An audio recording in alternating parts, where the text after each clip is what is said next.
Good morning, good afternoon, good evening, folks. How are you? Thanks for joining us today. I'm really excited to share with you, talking about bridging the gap between strategy and execution.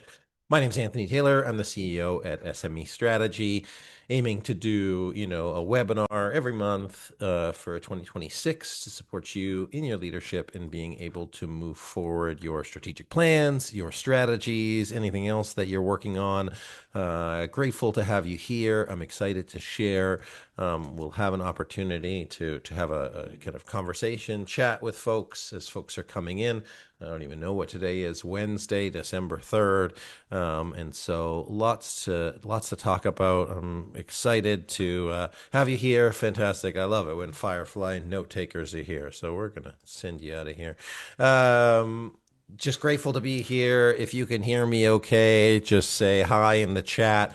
I'm really looking forward to being able to add value to you as we always do, in 2026, 2025, 2026.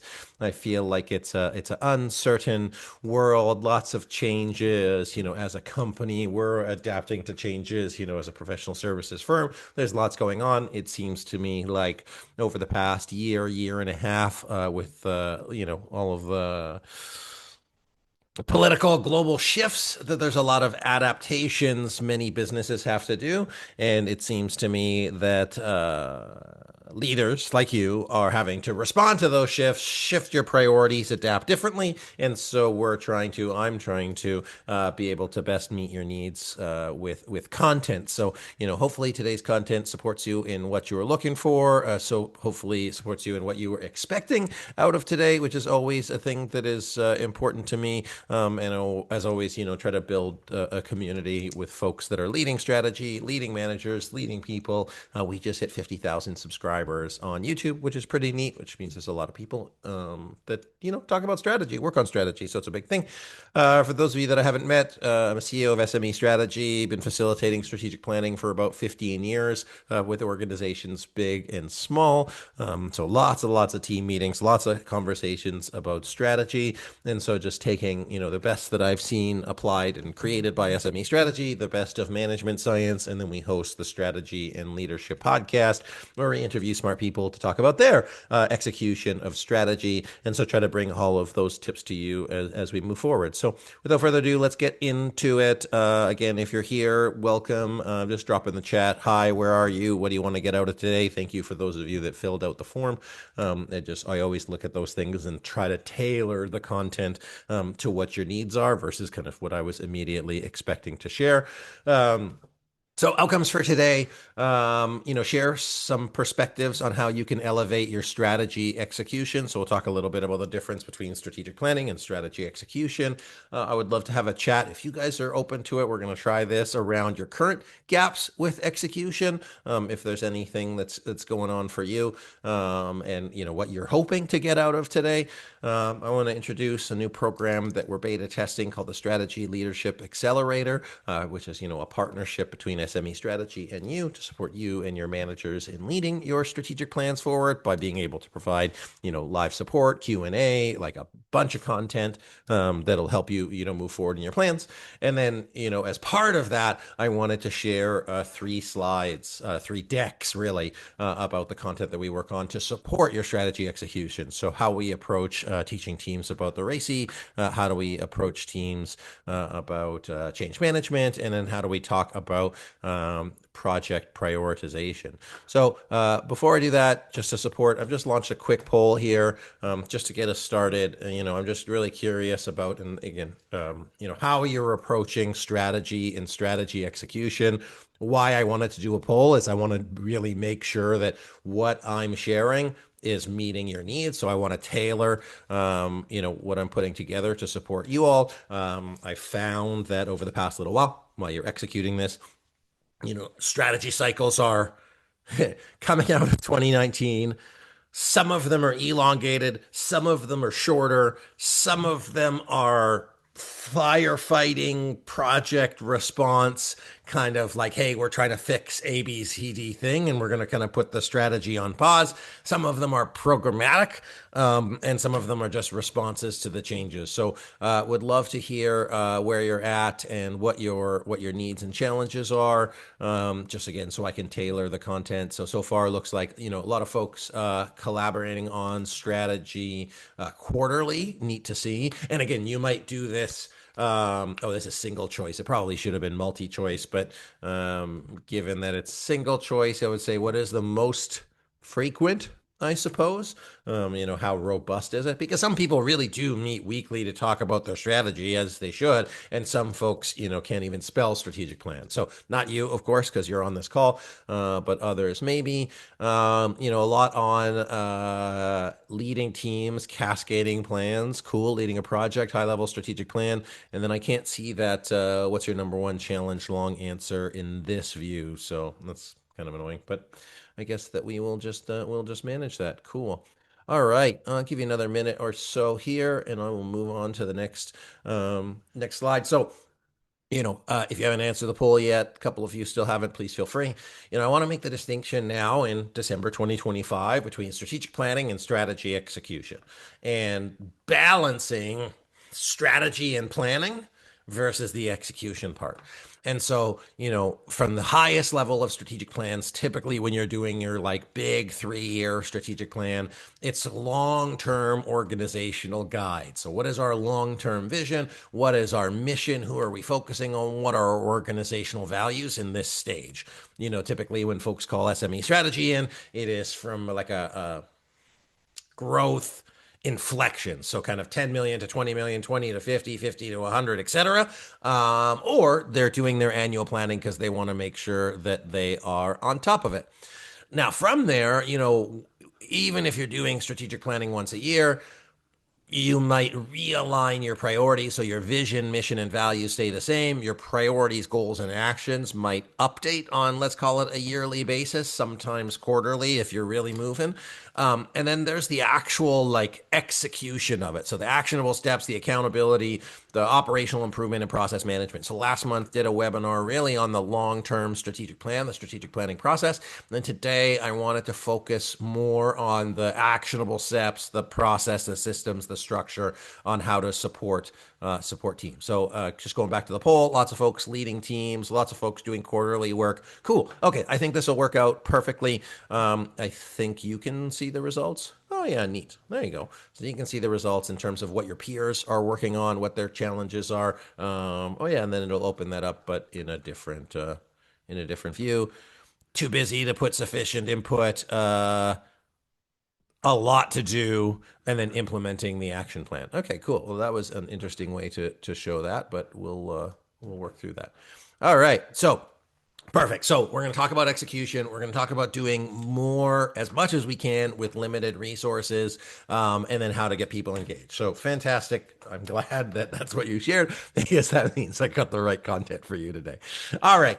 So trends in 2025, 2026, there are so many trends. We recommend doing a pestle analysis before every session. The ones that we see that have kind of piled on top of themselves is AI.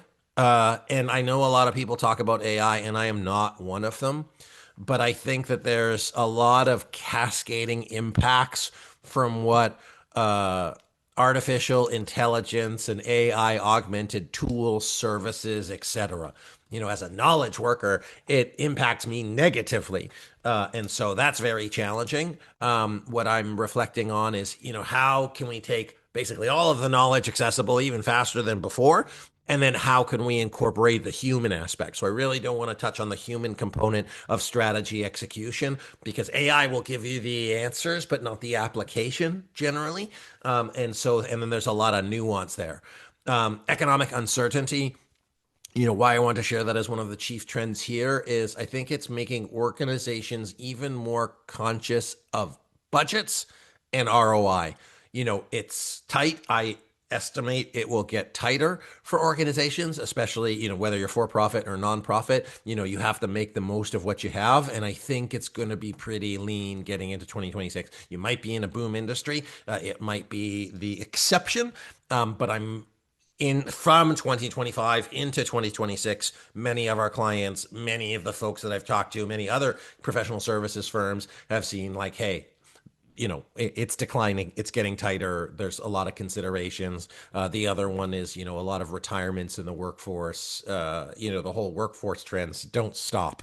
And so I don't know, because truly, I really don't know how it's going to play out. I have guesses. I have hypotheses.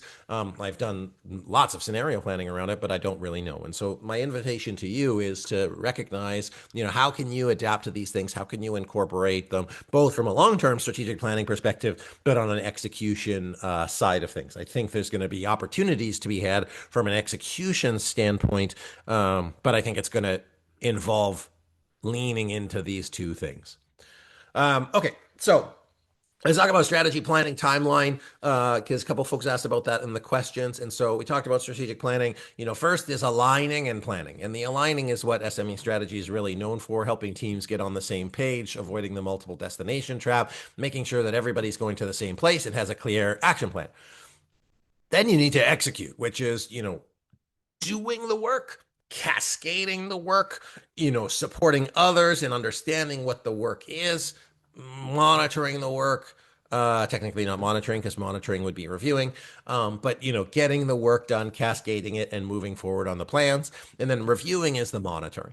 And so I want to focus for today mostly on the execute, but as part of the review, that's the iterative process to say, hey, what's working, what's not working, where are people at, what are the gaps? So there's performance gaps in terms of execution, and then there's buy-in gaps in terms of understanding. And so being able to recognize that this is not linear, it's actually cyclical, except for I don't know how to use Canva. And so recognizing that you really have to do all of these things, especially in a fast changing environment. And so, as I mentioned, the shifts in planning cycles, some of them were longer, year, 2 year, 3 year strategic plan. You had a lot of opportunity. It was really about choosing the best opportunity for you. Now, certain doors are closing, certain doors are opening, and it's getting even more important that you make the right decision the first time. And so having a tighter loop of execution, review, and realignment will be critical.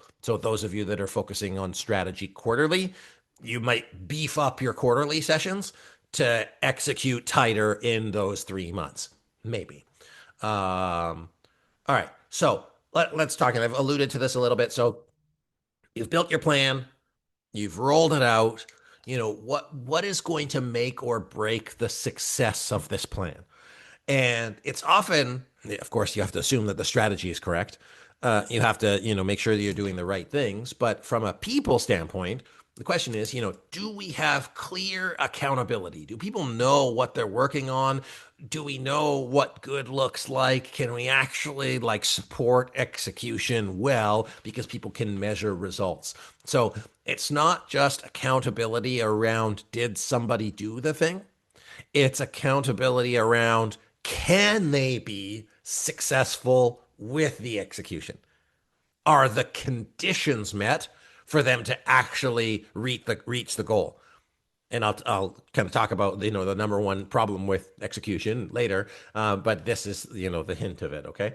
Number two is transparency, and that's actually being able to work amongst teams, have clarity amongst who's working or who's not working on what, and making sure that everybody understands what's going on as it relates to a project. Last week, 2 weeks ago, I was leading a meeting, and it was, 3 different teams coming together, and in some cases working and actually, in all cases, they're working in different geographies. And one of the verbatim comments at the end of the day was, even though I didn't need to be part of every conversation we had today, by being part of the conversation, it helped me understand the total picture. And to me, that's the gold, because humans, as annoying they are, they don't need to know everything, but they do want to know everything. And so it's those little drips of information, those shreds of information that sometimes seem innocuous, but Without them, they create a gap, they create an uncertainty, they create a misunderstanding in terms of what's needed, what's known, what's unknown, and it screws execution up. And it's annoying and it takes time, but this transparency, that communication, and in the email I sent out, it's like not about more communication. It's about making sure that it's the right communication at the right time with the right amount of information for the right person when they need it. And so having that clarity, having that transparency amongst your teams, and that is the value of strategy offsites. That's the value of project meetings. That's the value of having people, stakeholders at the table to talk about what's going on. The last one is the cadence. And I love to see folks on the call here saying, hey, we're doing quarterly meetings. Fantastic. The cadence allows people to know that this is real and that it's a priority. And the sufficient cadence is critical to make sure that you don't miss important milestones. So in project management, you talk about the critical path, the shortest distance to execute a plan. Making sure that your cadence supports the critical path so that you don't get too far off of your project plans, especially projects that are important and valuable. One of the questions I wanted to ask, and I'll ask you just to reflect on it, is saying, how valuable is the project that you're working on right now? And I asked this of a team the other day, and they said, actually, this is a $300 million project in this big company. But some projects you might be working on, they're $100,000, or they have an economic impact of $1 million or $2 million or whatever it is. And I say, well, do you have enough execution capacity to guarantee that success? Basically, it's a $250,000, $1 million, 2 million, 5, whatever bet on yourself. And so while it takes time, money, energy to build that cadence, to put it together, by helping your team recognize the ROI of X project, it helps them prioritize and mentally connect like, hey, we need to have these meetings. We need to stay on top of it. Here's what happens if we don't meet our milestones, if we don't meet what we need to do. So as you think of building your execution program, accountability, transparency, and the cadence for the year 2026 or shorter, wherever you're at. Now, as we think about building an effective execution system for success, we look at these pillars. So annual strategy meetings, as I had alluded to earlier, annual or, more than annual, vision, mission, values, high level 30,000 feet view on your business or your organization to get everybody on the same page and kind of work, big picture directionally.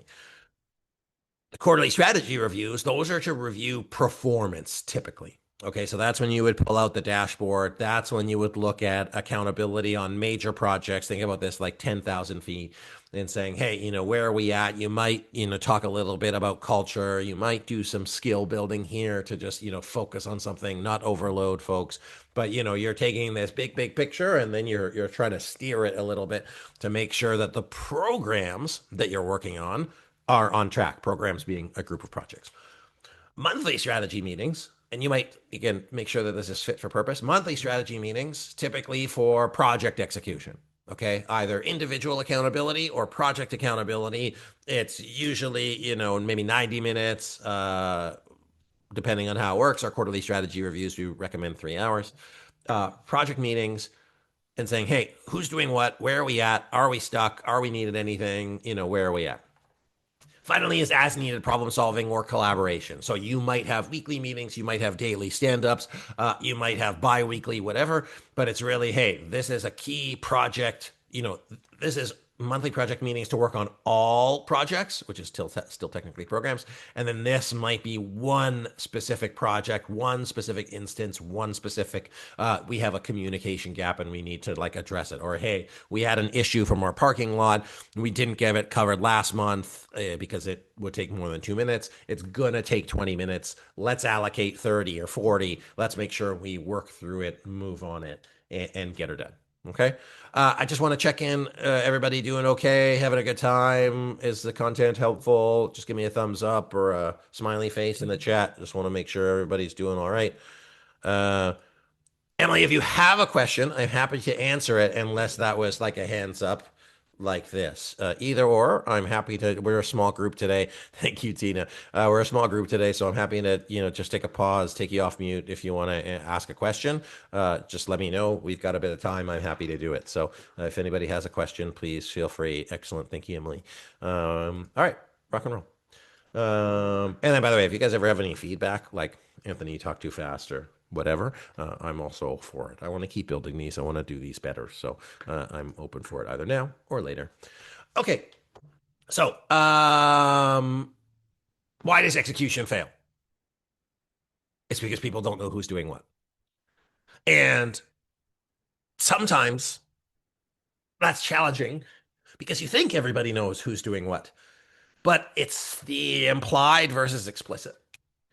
And so I'm going to talk about a RACI matrix a little bit later in terms of a tool that you can go over, but it's really saying who's doing what by when and to what degree so that as the project component. So now we're looking at like, hey, there's a strategic plan, there's a bunch of strategic priorities, there's projects or strategies within that strategic priority, and then there's individual action steps working within all of those things. It can get complicated because it does get to the level of granularity that most people don't want to get to, myself included sometimes, because I like big picture, but where the rubber really hits the road is people knowing who's doing what by when, and that it's stayed on top of, like explicitly. And sometimes you need to get a little, I can't remember the word. Well, I know the word is just an expletive. So very focused and granular on things, which some people don't like, but it's required for good strategy execution. Okay, so how do you do that? Actually, a lot of people said, "Hey, like the challenge I'm working through right now is cascading." Okay, so as we think of cascading or cascading framework from SME strategy, then we think of two components, right? There's the alignment. Does everybody know where we're aiming at? And do we have a shared aim? If we're not aiming at the same stuff, we're going to prioritize different projects. We're going to prioritize different initiatives. We're not going to be sure of why I'm working on it, what I'm working on, or various teams or groups that are working on different things. So you might have heard like, hey, we're creating a strategy in silo or strategic plan in silos. It's a bunch of different groups.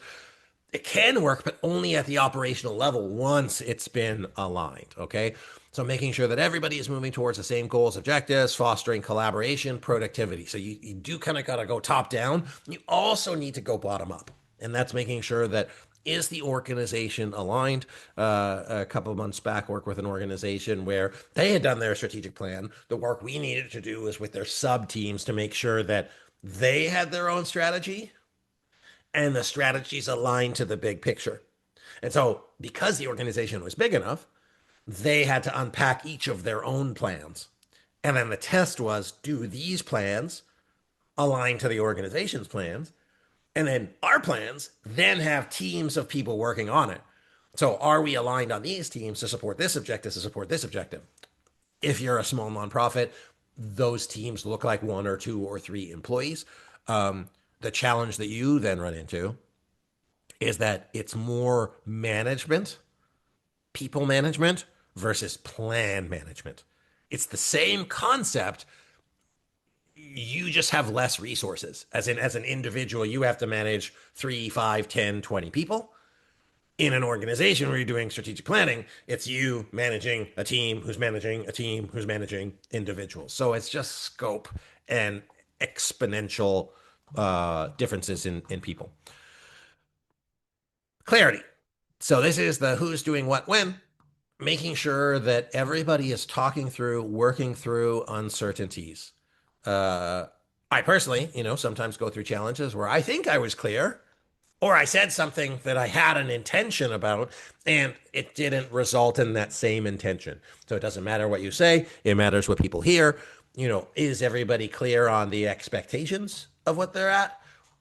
The expectations of a project, the good outcomes of a project. If we say, hey, we want this project to net 5, excuse me, 5 new leads, and someone else's expectation is 50 new leads, well, those are very different expectations. And so you're going to build them scope differently. You're going to have different timelines on it. You're going to have different expectations, etc. So clarity of expectation to support execution and alignment of vision to support execution. So as you cascade, those are the next things. Will you get copy of my slides? Oh, I'm not sure. Uh, I'm not sure. You want them? I can give them to you if you want. Only if you want. These are exactly where I've seen projects fail in the past. Great. Well, it looks like I know what I'm talking about. So that's great. And the challenge with these things is that they take time. They take time, and you need a system to be able to move it forward. Okay. Last component before we move into a bit more content is, what makes a good tracking system? So this is one of the things I talk about. It's one of the things you ask. So with technology, with software, there are so many different tools that you can use. With AI, I think that's going to also change how people are doing reporting. Our rule is it needs to be measurable, it needs to be easy to report out, and it needs to be easy to get the data.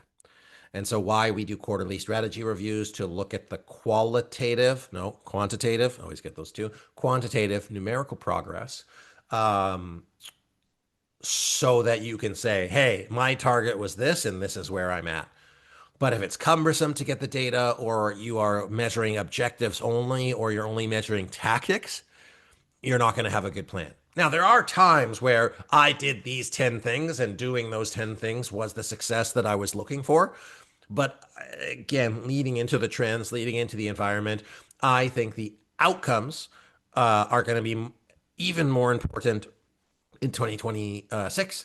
And sometimes you can't fully control the outcomes, but you still need to set a target outcome so that you can appropriately invest, support, resource the execution.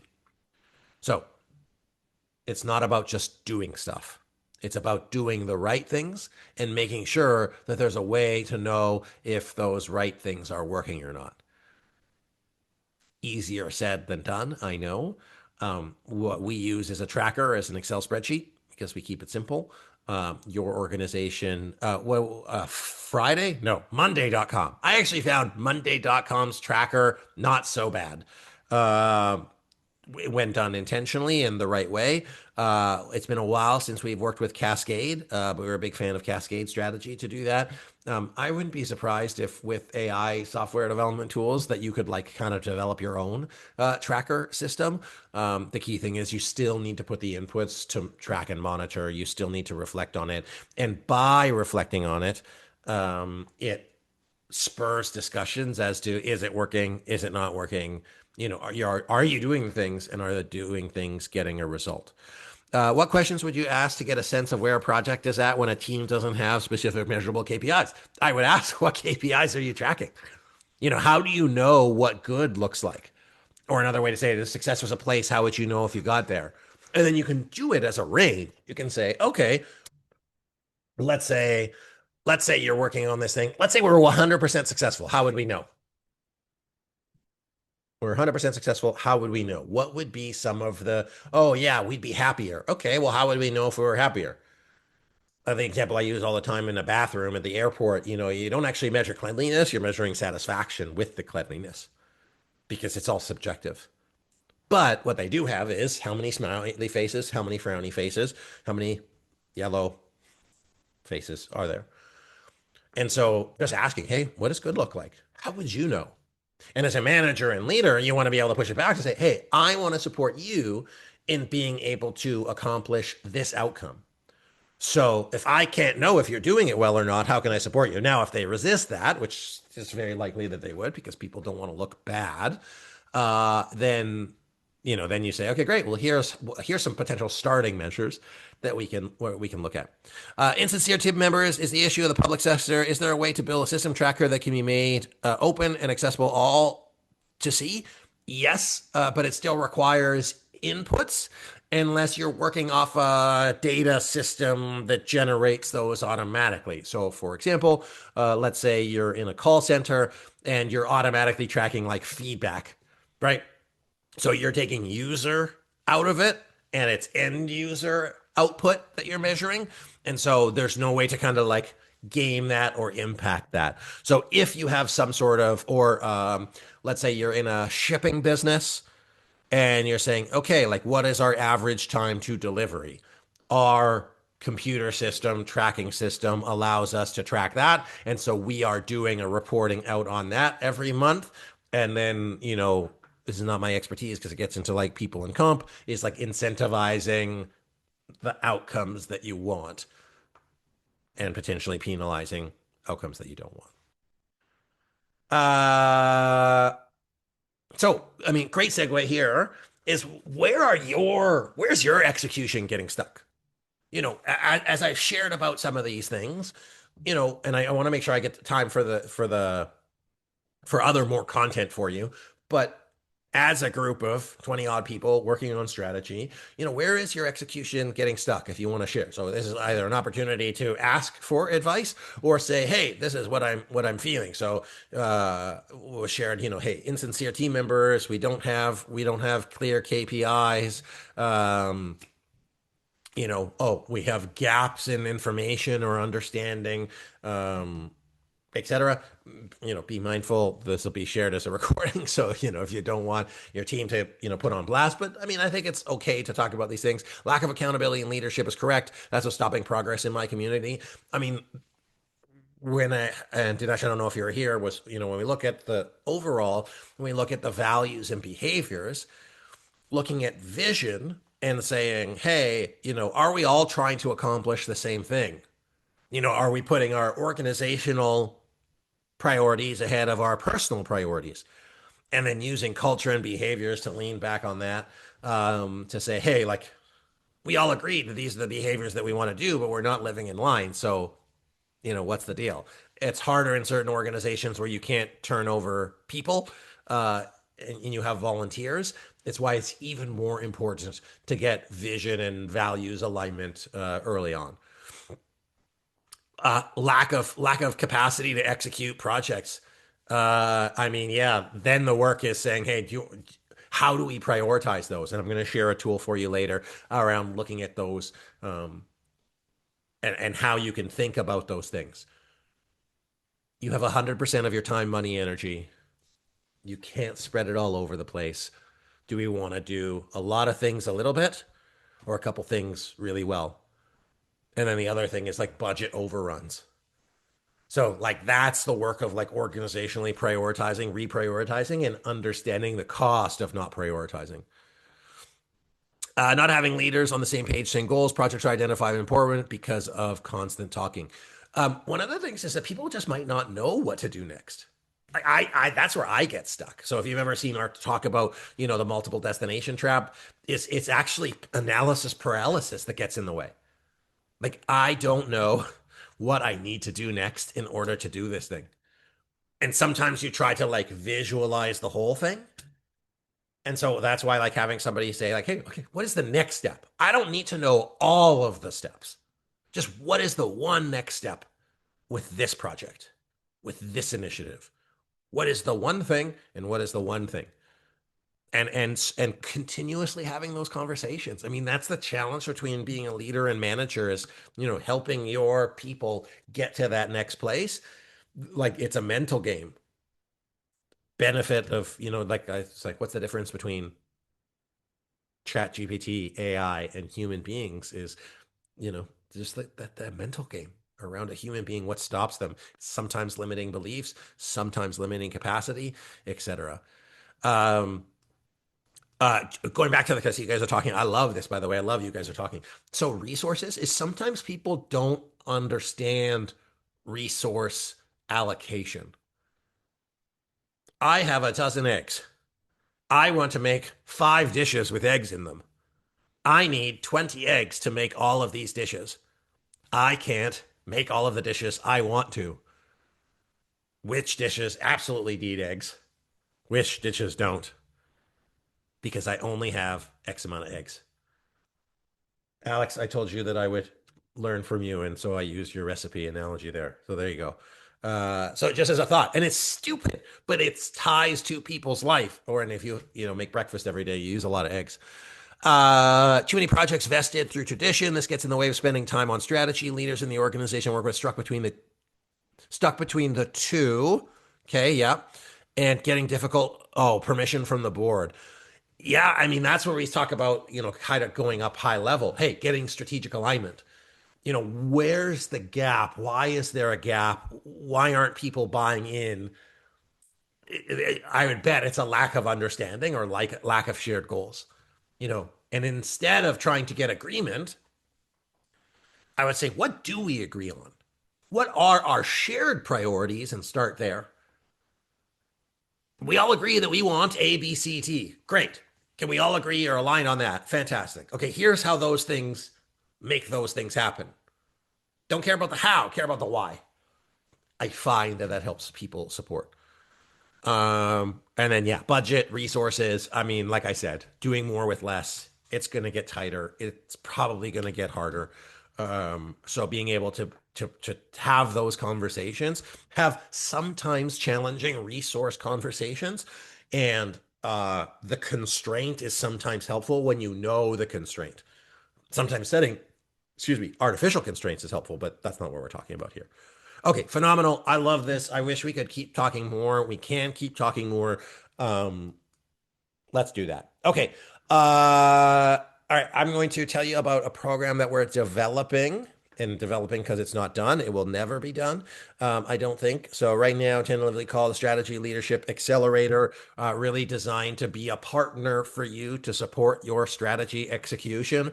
So it is part course, part live training to support implementing and executing these tools. So you'll have all of our implementation modules. Um, you will have monthly calls like this on a specific topic. And then if you want additional coaching, that's available. Um, Before I move on, I'm going to go into the slides. I'm going to share with you some of the slides. Some of the content is in it. But I just have a question. Is that something that's helpful? And if it would be, what would you pay for it? Right now, it's priced at $700 per year because it's all of our best content to support execution. I want to make sure that it's affordable, that it's accessible and applicable. Um, you know, what do you think about that? What would it be worth to you? If you don't mind my asking, because really, I know that not everybody can have a strategic planning facilitator work with them. All of the research that we have done has suggested that leaders are okay. It's the managers and managers that have gaps. So we were trying to like fit that need to support people whose managers, potentially you guys, have gaps. Can I just get a couple bits of feedback if you don't mind in terms of, and I don't know if I like screen share, but basically a course plus support for a couple $100 a year. Um, what do you think? Good idea? Bad idea? Something that you would buy? What would be so expensive that it'd be out of consideration, and what would be so cheap that you would think it was bad? We have built on we built a year's 12, 20 modules to support execution, and so all of them are in here, or most of the ones that apply to teams. And so trying to make it accessible, the difference between just googling all of the concepts and having a video training is that you get the expertise of somebody that's led these, worked through these, and supported them. uh, okay, thank you, Gina. Still can't afford it. Excellent. Dinesh, I'd love to know where you're at. We hit 10,000 visitors to our website every month and 100,000 on YouTube every month. A lot of them are from outside of North America. I know that in some cases that's like 2, 3 months salary. But yeah, just want to know if that makes sense. You guys will see more emails, but I just want to know. Thank you, Haley. So cohort sessions. I do want to do cohorts. I'm trying to figure out how to have it be evergreen or not. Okay, thank you. I appreciate your feedback. I'm going to keep asking. We're going to keep building. I'm going to keep sending out emails and try to have something that's applicable for everybody. Okay, well, I mean, you don't want to hear more about me about a thing, but I want to share with you more content from this, okay? So what I'm going to do is I'm going to go over our implementation slides, which I don't think I've ever done on a webinar before, and show the type of content that we put through here. And then if you like it, then you can say, hey, yeah, I would love to have a conversation with this. Also wondering if it made sense for people to like bring their teams into those calls to say like, hey, have your team observe this call and then have like a Q&A about it after. Okay, so we're going to talk about RACI. We're going to talk about change management. We're talking about prioritization. Emily, hopefully you're still here. Let's do it. Okay, so will I give these slides away? I'm not sure. Well, this is recorded now, so I guess people will see it. Okay, so we're going to talk about RACI as a tool. If you've heard of RACI, say, I know what this is. If you've never heard of RACI, you don't know what it is.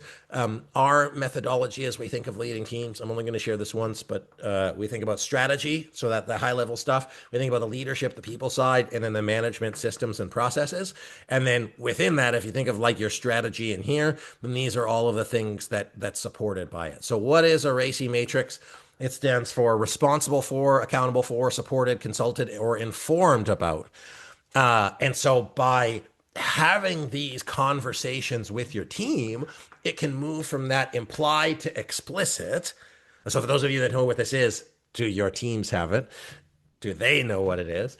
By adding these to deliverables, strategies, processes, or projects, it helps everybody get more clear on what they need to be working on. I won't get into the why behind it, but this is just an example of what our slides look like in here. Why have a RACI matrix or when use it? So cross-functional, cross-departmental, special projects, new office, new program, new department. So a kickoff of anything, outlining overall roles, responsibilities, mergers and acquisitions, if that's happening, new HR processes changing, or just overall executive team or board, and critical for strategy execution.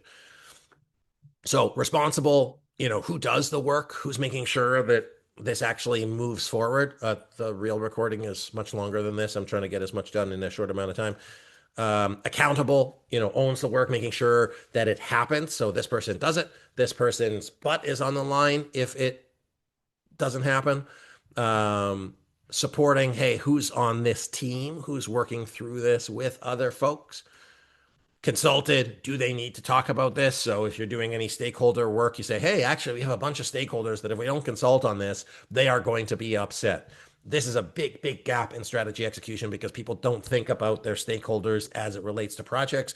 If you ignore the end user, if you ignore an intermediary user, and you don't talk to them two-way, then you're going to have breakdowns in terms of project execution. So the board leadership team example, this is probably one of those areas. And then informed, hey, we just need one-way communication to these folks. They need to just be aware of what's happening so there's no gaps. So how does this apply with a team? We've had internal discussions around this, but hey, here's our plan. Here's all the people on the team. Here's who's doing what.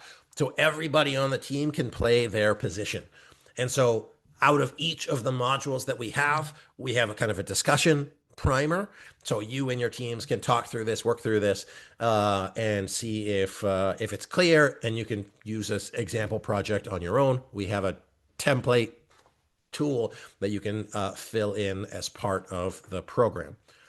So 5 steps: identify team members, identify tasks, assign the roles, check for clarity and alignment. And like often they'll say there's confusion, not bad confusion, just uncertainty in terms of, I thought you were doing it, I thought you were doing it, or nobody has this box. And you'll see that's where you start getting those gaps in execution is, hey, this project is stalled. Well, it's because nobody is doing this component of it. So it's just like, if you're getting into it, if it's a really important project, take the time to work through this stuff. Describe more about the difference between responsible and accountables. Words get used interchangeable. Accountable is the person where the buck stops. So there's one accountable person. That's where it stops. Responsible are the people that are doing the work. So that's my version of it. Next steps. Okay, I'm trying to make sure that we get all of this done in an hour. So again, if you like it, take the course. I am going to ask you what your thoughts are on the content today. Okay, so change management. We talk a lot about change management. There's a lot of change probably happening. There are 2 parts to this. We're only going to go through one. There's preparation of change and whatever process you're going to use for change. So what is change management? A way to help manage change, to prepare, to be successful. Strong change management will help you win, whether it's internal or external. When should you apply a formal change management processes, I suppose, for impactful or large-scale change? And before the thing actually starts moving forward, or as early on as possible. And so if it's important, if it's valuable, if it's a capital project, we recommend doing this because there's probably lots of things that you need to consider as you move forward. Most people don't like change. Most people don't like perceived negative change. Most people don't like changing because they are resistant to any kind of movement. Just means people have to move and change their routines. Even if it's good for them, they probably won't like doing it. I like cigars. Not smoking cigars is better for me, but I still smoke cigars from time to time. Okay, why is change management important? It's so that people and process work together, not just one or the other. So you've seen changes go through because they just blasted it through and didn't talk to anybody. Also for cost and efficacy. Imagine you were 20, 30% on all of your projects. You would probably not be very happy. It avoids duplicate work. It addresses misalignment or disengagement. So we're going to talk about the 5 Ps. Project. What is a project? What are we working on? The purpose. Why are we doing this? And again, these are all questions that you want to ask your teams, work through together. What are the particulars? What are the components? What are the things we have to do? What are the people? Who is going to be engaging with this? And then what is the process that we are going to follow? What is the change management that we're going to follow? There's the Cotter model, which I like. I like both of them. You can look at all of the steps. I will save you from it. You can pause and rewind. Or the RACI model. And so looking at the different steps. And within each of these, there are steps to go through. And so the next phase, part 2, is working through the different steps, activities that go through this. Again, the purpose is alignment. The purpose is to make sure that you have actions that correspond with each of the steps so that you can be successful in your plan. Okay, last component for today. By the way, was that helpful? I know that you might know it, but hopefully you get 1 or 2 additional things out of thinking, oh, this is why I've done it. Maybe I checked the box, but I didn't get it complete. Or, oh, I had never considered that that's one of the things that I need to incorporate as I run these through. So again, would love any feedback. I know I'm talking the speed of light, but I want to make sure that this is A, full of value, and B, that you see some of the stuff that we do. Okay, last one, prioritizing initiatives and projects for maximum impact, okay?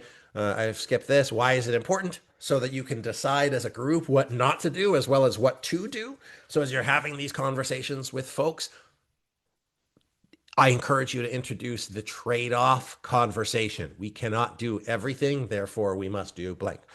It helps you allocate resources to enhance productivity and efficiency by not splitting focus, to allocate the right amount of resources to ensure the essential initiatives move forward, helps you guide decision making at all levels in alignment with the organization, align changing priorities. And if you don't prioritize, everything's going to be a yes. You're going to take on too much and you're going to go off track. Almost guaranteed. So the analogy that I used earlier, do you want to do a lot of things a little or a couple things well? Don't half-ass 2 things, whole-ass 1 thing, as Ron Swanson says. And so people don't ever think of this trade-off. Should we do 10 things a little bit? Because we only have 100% of our time, money, and energy. So this represents 100%.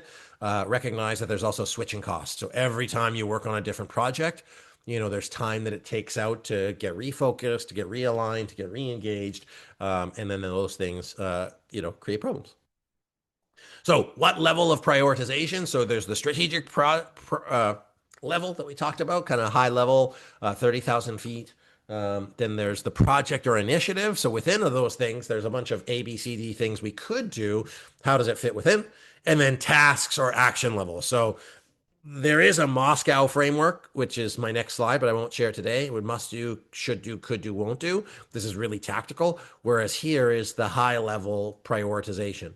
So tools you can use, the impact effort matrix. It has high impact, low effort. Do those things first. High impact, high effort. Let's still work through it. If it's low impact, high effort, let's not do it. And low impact, low effort, really do that as a last resort.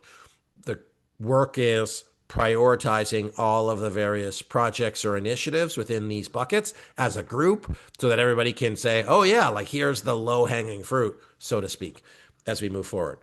Another alternative process to use is the important urgent matrix, especially in 2026 as things are on fire sometimes.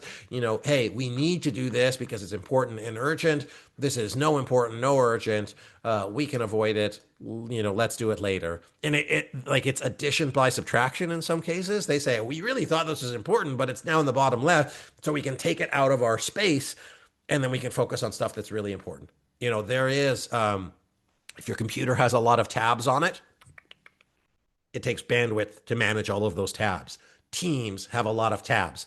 And so by removing those tabs from people's brains, it helps them be more effective on the stuff that they need to be effective on. Okay, I'm not going to go through this today because I want to make sure that we have time to go over some questions. Excellent.